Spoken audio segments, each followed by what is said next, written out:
কেশব যেখানে ঝামলাও সেখানে। মুহূর্তে ভরপেটটা মদ খেয়েছিস, তোর মুখ থেকে ভক ভক করে মদের গন্ধ বেরোচ্ছে। কেশব দা, তুমি এত বড় সেলিব্রিটি হয়ে, এত বড় সিঙ্গার হয়ে কি করে বলতে পারলে এতগুলো লোকের সামনে? একজনকে কিভাবে বলতে পারলে যে তোর মুখ থেকে মদের গন্ধ ভকভক করে বেরোচ্ছে? এতগুলো লোকের সামনে কি করে বলতে পারলে? তারাও কিছু বলবে না। হ্যাঁ রে, তুই বড় হলু, এই জন্য কেউ কিছু বলতে পারবে না, তুই সব বলবি। ব্যান। ও ডেফিনেটলি আমায় ভালোবাসে, কিন্তু সেই ভালোবাসার নিদর্শন এটা হওয়া উচিত নয়। না রে, জয়ন্ত দা এভাবে কেউ ভালোবাসা পরিচয় দেয় না, ঠিক আছে? তুই জাতি একটা ঠাস করে মেরে দিতিস, একটা গালে চুমু দিতিস, তাহলে তো ভালোবাসা পরিচয় দিত। তুই পারিস না, ঠিক আছে? পারিস না তুই।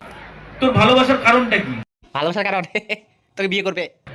ওইটার জন্যই তো তুই করলি। শুধু ও একাই বলে যাচ্ছে, ঠিক আছে? যখন মাইক্রোফোনটা জয়ন্ত চাইলো কিন্তু দিল না, কীভাবে হাতটা দূরে সরিয়ে নিয়ে গেল, তাহলে এটা কোন মানসিকতার পরিচয় দিল কেশবদা? কেশবদার কাছ থেকে আমরা এটা আশা করিনি।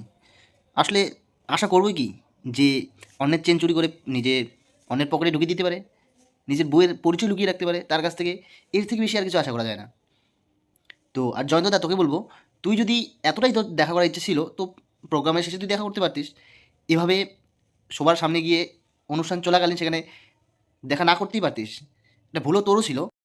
জয়ন্তদা, তোকে বলবো, পা ধরার যদি এতটাই ইচ্ছা থাকে, তাহলে বড় বড় যারা শিল্পী আছে, সিঙ্গার আছে, তাদের পা ধর। অরিজিৎ সিং আছে, কুমার শানু আছে, এদের পা ধর, ঠিক আছে? অন্য কারো পায়ে পড়ে কোনো লাভ নেই। তো বন্ধুরা, তোমাদের কি মনে হয় যে কেশবদা কাজ ঠিক করছে? মতামত কমেন্টে জানাবে।